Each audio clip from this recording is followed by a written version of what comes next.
Assalamualaikum and good morning to all of you. So today we are going to present about first ionization energy. So without further ado, let's get started.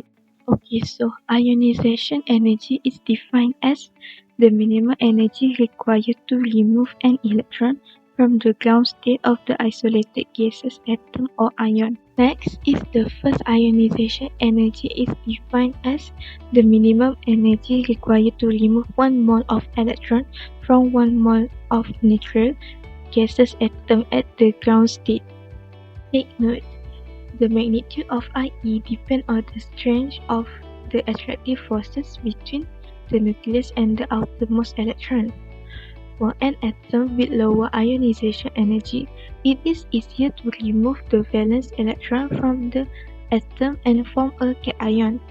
Lastly, the process is endothermic, therefore, the energy must be supplied to remove the electron. The second point, which is factors that causes variation of the first ionization energy. There are 4 factors that causes the variation, which are atomic size, effective nuclear charge, shielding effect, and the last one is stability of orbital. Factor number 1 is atomic size. Valence electron of an atom with a larger radius experiences less attraction towards the nucleus, hence possesses a lower ionization energy. So, if the atomic size is decreases, the ionization energy increases.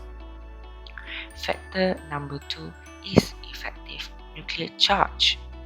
The higher the nuclear charge, the stronger the attraction between the nucleus and the electrons. So, it's become difficult to remove the electrons in an element. Factor number 3 is shielding effect. The shielding effect of the inner electrons causes the outer electrons to be less attracted to the nucleus and thus decreases the magnitude of the ionization energy. Based on the statement, when the number of shells in an element is bigger, so it's easier to remove the electrons, as we can consider that forces between nucleus and outer electron are weak. The last factor is stability of orbital. If the orbital is partially filled, it has lower ionization energy and it is less stable. If the orbital is half or fully filled, it has higher ionization energy and it is more stable. The second point for the subtopic is the variation in the first ionization.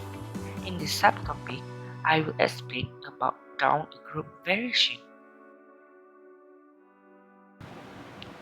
This is the chronology on how first ionization energy on down the group variation is decreases. When the number of shell is increased, this will increasing the shielding effect. This will affect the nucleus attraction towards valence electrons and become weaker. This means that the size of atom on an element is bigger, so it's easy to remove the valence electron as the nucleus attraction is weaker. This variation is using less energy. The variation in the first ionization energy across period. First, proton number increases. Self-effective nuclear charge increases. Nucleus attraction toward valence electron becomes stronger. Size of atom becomes smaller.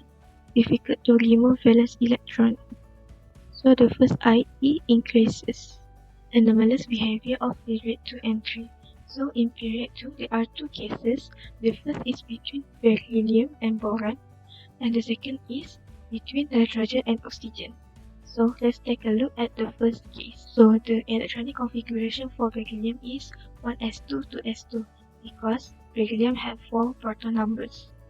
And for boron, the it has 5 proton numbers, so the electronic configuration is 1s2, 2s2, and 2p1. For beryllium, it has fully filled orbital.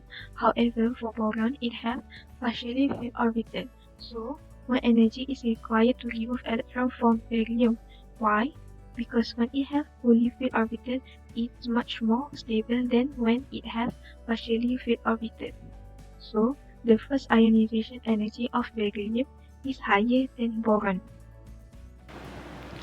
The last point is anomalous behavior of period 2.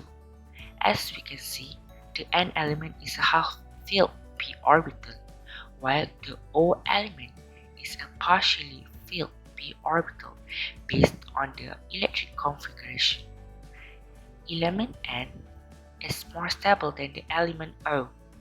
When the first ionization energy of N is higher than O, it required more energy to remove the electron from half-filled to p orbital according to across the period variation. That's all from us. We would like to say thank you for spending your time watching and listening to our video. Thank you.